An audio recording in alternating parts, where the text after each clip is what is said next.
The eagerly anticipated dreams of both school children and teachers at Paham Maulane Srwp school in Riboy were realized today as the school's new basketball court was officially inaugurated. The ribbon-cutting ceremony was led by the local MLA of Nongpo constituency, Meril Bonds Aim, and witnessed by the presence of local MDC Balajit Rani as well as the school's head teacher, Lambert Rani, teachers, parents and students. The construction of this basketball court was made possible through the Srwp scheme for the fiscal year 2021-2022 with an estimated cost of Rs 2 lakhs.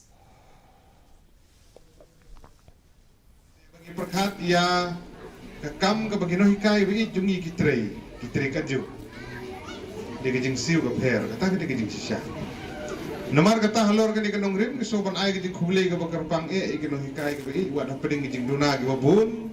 ke bag sarkar kamla ban address ke ke pindre himsham latho pi pelut ke sngi ke por ke pi ban hikai